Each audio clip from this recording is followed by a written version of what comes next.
in Spain, and today we're going to be making a DIY serving tray. This is a very easy project, so it's great for beginner woodworkers, and I'm going to share a couple of different ways that you can make it. One requires a miter saw and one does not. And I'll also share a couple of different ways that you can customize this, just to give you an idea of how you can put your own design spin on it and make it your own. All right, let's get started. Here's what you'll need for this project. A saw.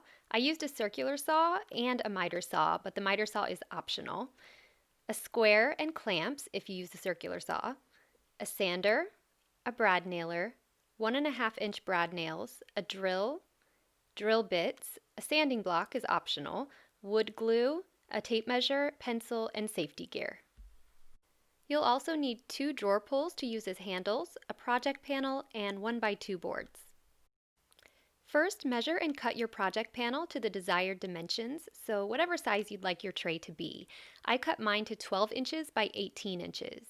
You can find these pre-laminated project panels at Home Depot, but you could also laminate your own 1x lumber using wood glue and clamps, or attach them using pocket hole joinery from underneath.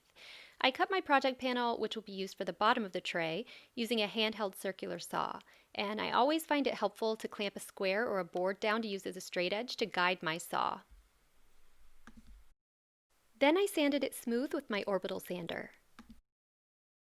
Next, cut your 1x2 boards, which will form the frame for the tray. We'll start with the version that does not require mitered corners.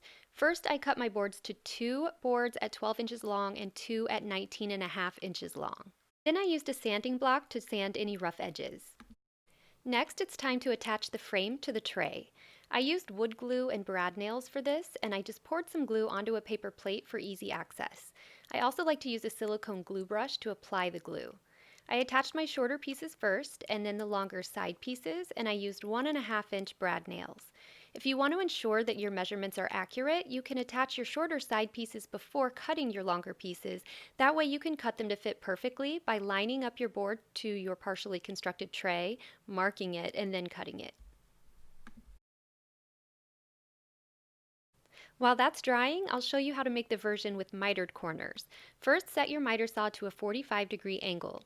Then cut 2 1x2 boards to 12 inches long at the shortest ends, with beveled ends not parallel, and then 2 1x2 boards to 19.5 inches long at the shortest ends, beveled to 45 degrees, not parallel.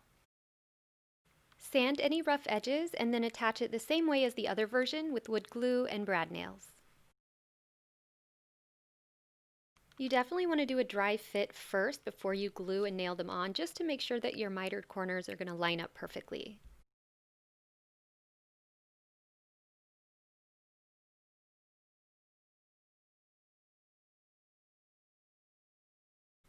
You can use wood filler and a putty knife to patch over the little nail holes and any seams that you want to camouflage. If you plan on painting your tray, you might want to also putty over any knots in the wood to prevent bleed through later on. You can drill your holes for the hardware now or after you've finished the tray. Normally I do it beforehand, but I got a little excited to finish and I forgot, so I waited until the end. After the glue and wood filler has dried, go back in with a sander or a sanding block to smooth everything out and remove any glue residue. I made 2 versions of this tray, a stained version and a painted version with a design. So first I'll show you the stained version.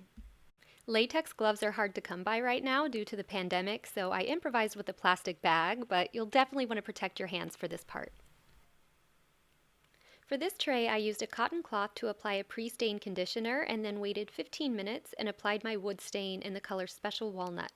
When the stain dries, you can apply any top coat you choose.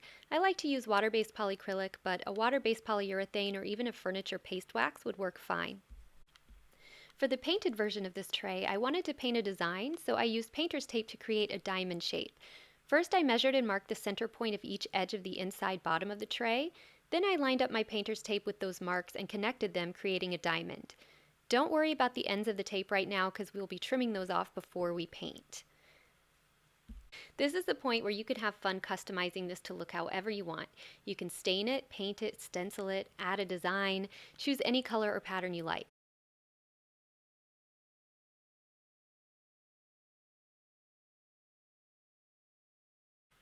Then, using my first strips of tape as a guide, I laid more strips of tape against the first ones, creating another diamond shape inside the first one. I continued following this pattern until the entire inside of the diamond was covered with strips of tape.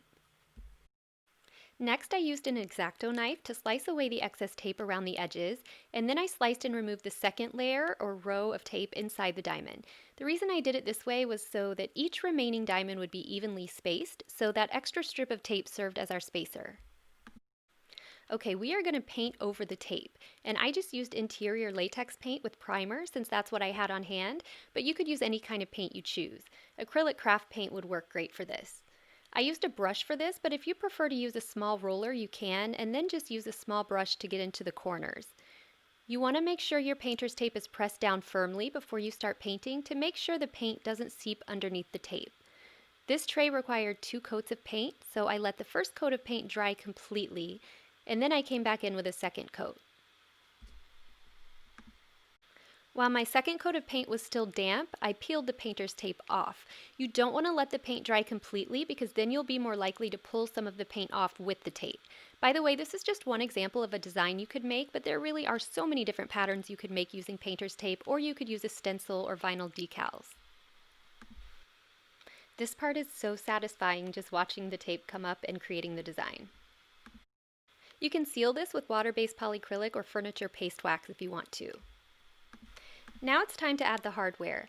First, I marked and measured the center point on each of the shorter ends of the tray. One tip for adding hardware is to use painter's tape to mark the holes.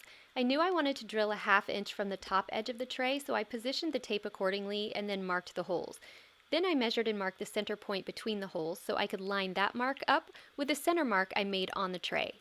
You'll want to make sure your drill bit is the same size as the screws that came with your handles. And then I drilled through the tape.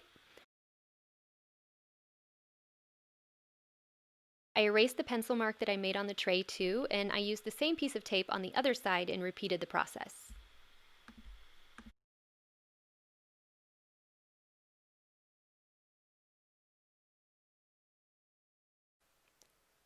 You can use a screwdriver to attach the handles, and then you're done.